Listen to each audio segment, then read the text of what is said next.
আচ্ছা, সপ্তমীতে যদি এইরকম একটা গ্লসি লিপসের একটা যদি মেকআপ হয় তাহলে তো মন্দ হয় না, তাই না বলো? তো চলো, আজ কিন্তু আমি তোমাদের সাথে এই মেকআপ লুকটাই শেয়ার করব। আচ্ছা, তোমরা কারা কারা সাইয়ারা মুভিটা দেখেছো বলো তো? তার নায়িকাটার সাথে কি আমার এই মেকআপটার কোনো মিল খুঁজে পাচ্ছো? যারা যারা দেখেছো তারা নিশ্চয়ই একটু আধটু হলেও এখন মিলটা খুঁজে পাচ্ছো। হ্যাঁ, ঠিকই ধরেছো, আমি সেই লুকটাকেই রিক্রিয়েট করার চেষ্টা করেছি, কিন্তু একটু আমার মতো করে।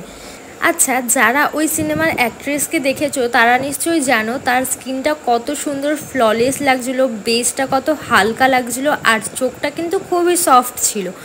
তো সেই রকমই কিছু একটা করার চেষ্টা করেছি। ওই জন্য কিন্তু স্কিন প্রিপারেশানটা আমাদের খুব ভালো করে করতে হবে।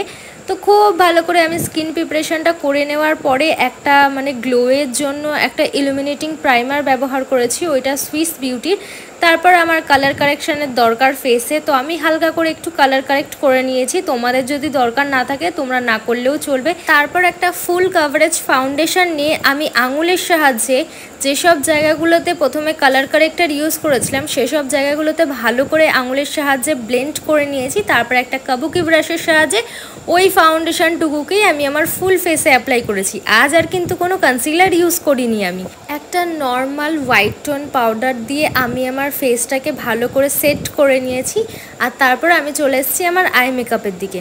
আই মেকআপের জন্য আমি একটা হালকা ব্রাউন কালারের শেড নিয়ে আইলিডে পুরোটা অ্যাপ্লাই করে ভালো করে স্কিনের সাথে ব্লেন্ড করে নিয়েছি। আর তারপরে খুবই কষ্ট করে আমি স্ক্রিনের সামনে এসে কাজলটা লাগিয়েছি। আমার কাজল অ্যাপ্লাই করতে খুবই ভয় লাগে, কারণ স্মাচ হয়ে যায়।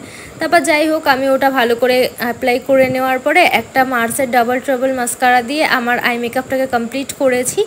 তো একই রকমভাবে আমি আমার অন্য চোখেও করে নিয়েছি, যেমনটা তোমরা দেখতেই পাচ্ছ। এখন আমি আমার ফেসটাকে কন্ট্রোল করছি খুব ভালো করে, হালকা হাতে ভালো করে কন্ট্রোল করে নেওয়ার পরে আমি একটা ব্রাউন শেডের ব্লাশ ইউজ করছি। কি জানি এখন আমার ব্রাউন শেডের ব্লাশগুলোই বেশি ভালো লাগছে পিঙ্কের থেকে।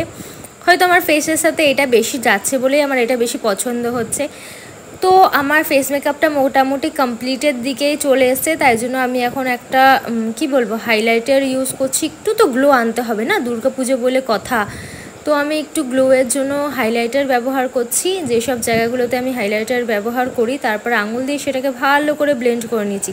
আচ্ছা, তোমরা কি কেউ কিন্তু খেয়াল করেছিলে আমি আইব্রোটা করেছিলাম না? আমি আজকে লাস্টে গিয়ে আইব্রো করেছি, কারণ এমনি আর কি লাস্টে গিয়ে আইব্রো করেছি। এবার লিপস্টিকের পালা। লিপস্টিকের জন্য আমি একটা লিপ ক্রেয়ন ব্যবহার করেছি। এটা গ্ল্যাম 21-এর লিপ ক্রেয়ন। ইদানিং আমার গ্ল্যাম 21-এর লিপস্টিকগুলো আমার বেশ ভালোই লাগছে। তারপর একটা সুইস বিউটির লিপ গ্লস দিয়ে আমি আমার ফুল মেকআপটাকে কমপ্লিট করেছি। তো এটা হচ্ছে আমার ফাইনাল লুক। তোমরা দেখে জানাও আমাকে সাইয়ারা মুভির অ্যাক্ট্রেসের মতো লাগছে কিনা, ওই মেকআপ লুকটা আর কি রিক্রিয়েট ঠিকঠাক মতো করতে পেরেছি কিনা। আর যদি ভিডিওটা ভালো লেগে থাকে তাহলে কিন্তু একটা লাইক করে দিও, বন্ধুদের সাথে শেয়ার করে দিও, চ্যানেলটা সাবস্ক্রাইব করে নিও। চলো, টাটা।